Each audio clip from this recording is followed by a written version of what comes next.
Greetings, YouTube. Once again, happy Saturday and happy first day of the new season of Alliance Quest. It has only been live for about 10 minutes.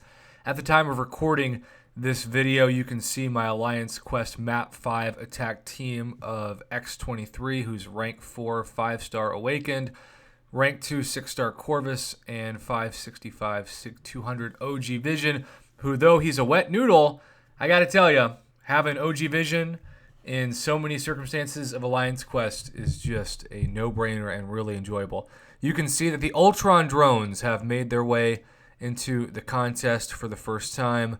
I'll be curious to see if I like them better or worse than the Sentinels, especially since, of course, Kabam waited to bring the Sentinel AI for that post-Special 1 attack back to what it was after they took out Sentinels largely in Alliance Quest. Coincidence? I think not.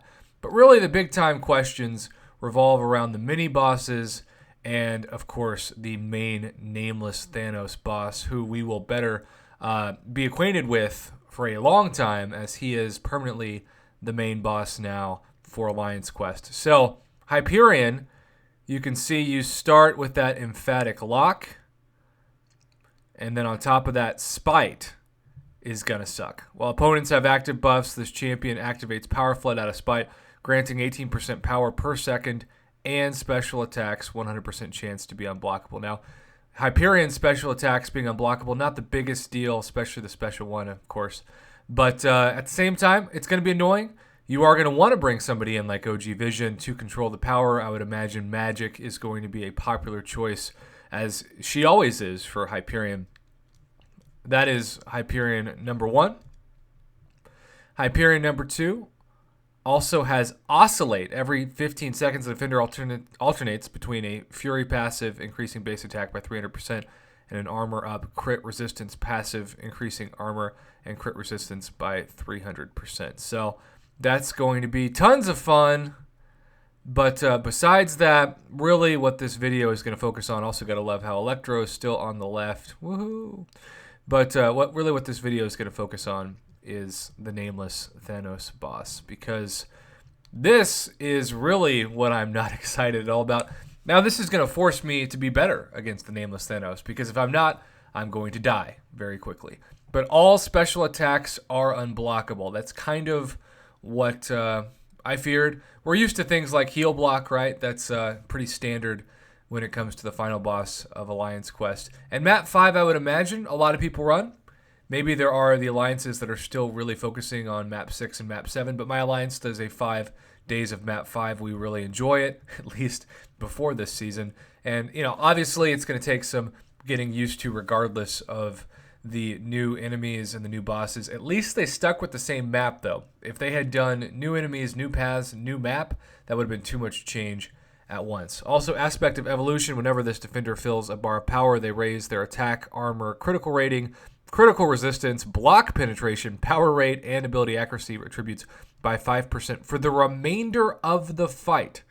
So not only are special attacks going to be unblockable, but you're going to see quite a bit of increase in terms of attack, armor, critical rating, critical resistance, block penetration, power rate, and ability accuracy for the remainder of the fight. So obviously Kabam is doing this to try to get people to actually be wrecked in Alliance Quest, because they thought that originally this would be the kind of content that would cause certain players to lose and have to spend units or maybe even cash to get Alliance revives and potions.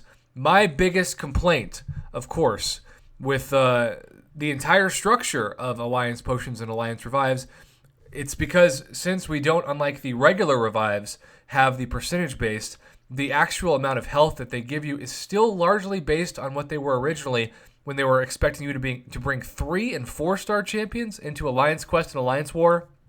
Now we know that 5-star and especially 6-star champs have way more health. And yet you still have to be at the mercy of the same items that you were when you first used 3 and 4-star champions to refill the health. And that is simply not only shady, but it's just exhausting. It takes way too many units to refill your champs to max, particularly in Alliance War. And it's really been the cause of quite a bit of burnout. I can't tell you how many people I've heard from over the past couple years or so who've said, Prof, I enjoyed competing in the highest difficulties of Alliance War, but I just got tired of spending thousands of units and all of my glory on revives and potions, and so it's time I left the game. That's really too bad. It's been actually very enjoyable. My alliance has not run a single alliance war since the last season ended, and to just spend your glory on tier 2 alpha catalyst fragments and tier 5 basic catalyst fragments, really fantastic. Really enjoy that, because that gives you a better chance to progress faster with your 5 and even 6-star champions than anything else, at least when it comes to spending your glory. So what do you think about the new nodes of the Nameless Thanos fight? Do you think they're fair?